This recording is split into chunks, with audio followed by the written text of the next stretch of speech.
Bezrat Hashem, dans le cours d'aujourd'hui, nous parlerons de la fête de Purim.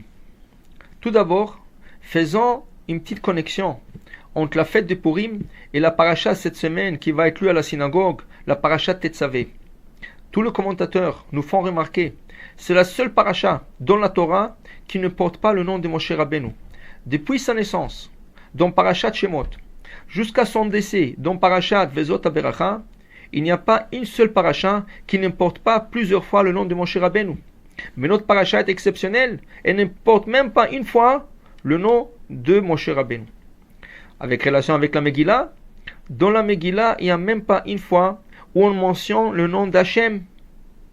C'est vrai que la Gemara nous dit que quand on dit le mot Hamelech, le roi, ceci fait référence à Akadosh Baruch Hu. Mais en vérité, son nom ne figure pas. Pourquoi ? Parce que le miracle de Purim a été un miracle caché. Akadosh Baruch Hu s'est caché derrière les scènes, mais il était là tout le long de cette histoire. Une histoire qui a duré 9 ans, depuis l'année 3 de la reine de Achashverosh jusqu'à l'année 12 de la reine de Achashverosh. Alors maintenant, Akadosh Baruch Hu va se débarrasser de notre ennemi qui est Haman. Mais la Gemara pose la question, qui était plus dangereux, Achashverosh ou Haman? Dit la Gemara, voilà deux voisins qui avaient un problème dans leur jardin. Un avait une colline de sable, ce qui a fait qu'il ne pouvait pas profiter de son jardin. L'autre avait un trou dans son jardin, ce qui a fait que lui aussi ne pouvait pas profiter de son jardin. Un jour, les deux voisins se rencontrent et celui qui avait la colline de sable offre gratuitement cette colline à son voisin qui a le trou. De telle manière, il se débarrasse de la colline et l'autre se débarrasse de son trou. Dit la Gemara, cette anecdote fait référence à Achashverosh et Haman. Achashverosh haït les Juifs. Il veut s'en débarrasser des Juifs. Il en a des Juifs partout, là où il règne, sur 127 pays. Mais comment tu te lèves devant l'ONU et tu débarrasses des Juifs? Une tâche très difficile à faire. Et voilà, il trouve un jour un voisin qui s'appelle Haman. Et il lui dit, écoute, est-ce que tu peux m'aider de me débarrasser des Juifs? Voilà ma bague. Signe tout ce que tu veux, écris tout ce que tu veux. Et enlève-le devant moi. Et voilà, Haman est prêt à tuer, anéantir ce peuple, depuis le plus grand au plus petit, dans une seule journée, le jour de 14 Adar. Alors la Gemara dit, qui est plus dangereux? Pas Haman. Haman, c'est rien que c'est lui qui va exécuter le décret de Achashverosh. Achashverosh voulait le faire, il ne pouvait pas le faire. Mais Haman va le faire pour lui. Alors pourquoi Akadosh Baruch Hu s'est débarrassé de Haman et à la fin qui a été pendu? Au lieu de ça, il fallait se débarrasser de Achashverosh. Mais non, ce n'est pas la manière qu'Akadosh Baruch Hu fonctionne. Akadosh Baruch Hu, quand il y a quelque chose de très mal, il le tourne en douceur, il le tourne en quelque chose de très doux. Regardez Paro, le pharaon. Durant 210 ans, il a asservi les Juifs. Il les a noyés leurs bébés dans le Nil. Il leur a fait beaucoup de problèmes. Qu'est-ce qui arrive à la fin? Quand le pharaon, après les 10 plaies, va parcourir après les Juifs. Ils vont se trouver la mer Rouge qui va s'ouvrir et les Juifs vont passer. Et le pharaon, les 600 soldats qui lui restent, rentrent dans la mer Rouge et ils vont être tous noyés. À la dernière minute, Paro reconnaît Hachem. Et il chante et il dit, Mi chamocha bailim Hachem.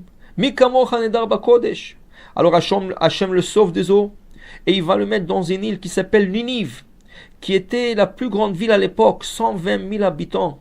Alors Paro à la fin, il a une longue vie et il a eu la chance de recommencer un nouveau royaume dans la ville de Ninive. Il n'a pas été tué. De la même manière, Akadosh Baruch Hu ne va pas tuer Achashverosh. Et pourquoi?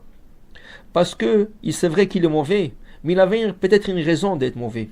Et la raison était, comme nous disent nos sages dans le Talmud, Achashverosh avait un rêve qui lui dérangeait, qui se répétait constamment. Le rêve était qu'un jour un juif lui prendra sa place. Alors il croyait que les juifs vont faire une révolte. Il croyait que les juifs vont le détrôner. C'est pour ça qu'il avait une haine contre les juifs. Mais il ne savait pas une chose. Il va se marier avec une juive. Il aura un fils avec elle qui s'appelle Dariavesh. Et c'est lui qui va prendre la place de son père. Mais ça, il va le trouver 9 ans plus tard. Quand Achashverosh va donner l'ordre de pendre Haman, et pour la première fois, Esther va lui dévoiler qu'elle est juive, là il va se calmer, il va dire alors Baruch Hashem, mon rêve était bien, ça signifie que mon propre fils va prendre ma place.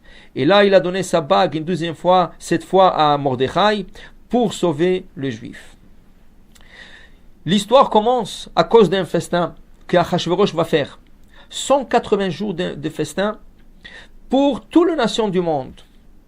Et là, après que ce festin a terminé, il y aura 7 autres jours pour la ville de Shushan, la ville où Achashverosh était assis. Et là, dans ce festin de 7 jours, vont participer aussi des Juifs. Combien? Selon le Midrash, il dit que 18 544 Juifs ont participé dans ce festin et ont mangé du non-kosher, ont bu du vin non-kosher. Et c'est pour cela qu'il y avait un décret. Mais il y a une chose qui les a sauvés. Le grand festin de 180 jours a commencé le mois de Nissan. Il a terminé 6 mois plus tard, le Gimel Tishrei, le 3 du mois de Tishrei, qui est le Tzom Gedalia. Ce qui va arriver, 7 jours, il va commencer un autre festin qui va se terminer le 10 Tishrei. Nous savons tous que le jour de 10 Tishrei, c'est le jour de Yom Kippourim. Alors qu'est-ce qui va arriver? Les Juifs qui ont participé dans ce festin, le dernier jour, qui est le 7e jour, qui était le jour de Kippour, ils disaient jusque-là, on a mangé, on a bu du non-kosher, on a fait ce qu'il ne fallait pas faire, mais on ne profanera pas le jour de Kippour. Ils ont tous quitté le dernier jour, ils sont partis à la synagogue, ils sont repentis.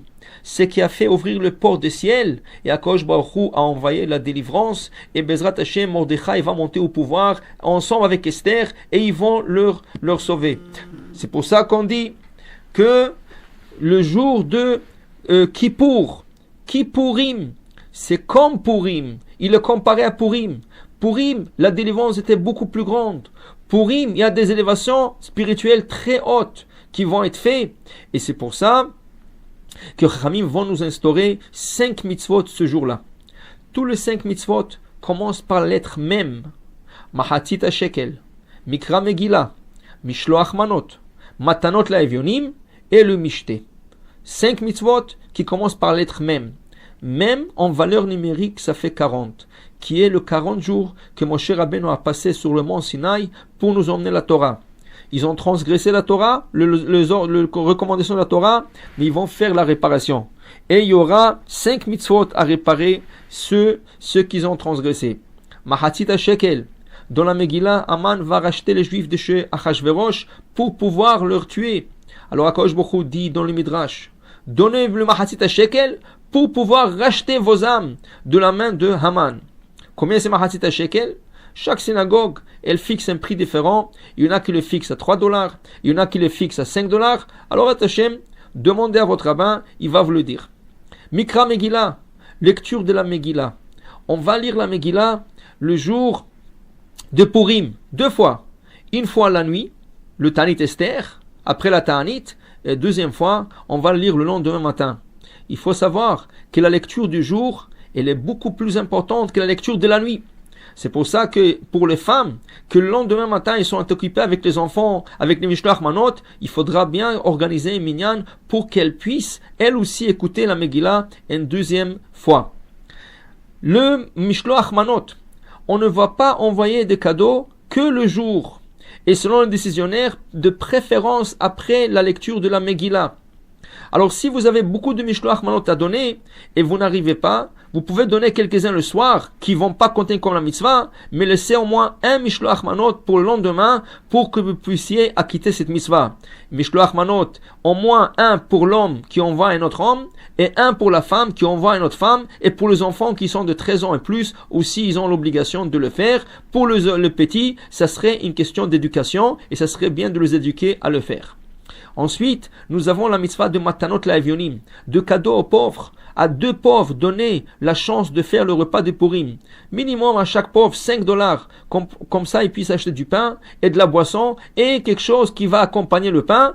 $5, ce serait une somme appropriée, qui veut dire 10 personnes pour chaque personne qui est adulte. $10 pour chaque personne qui est adulte.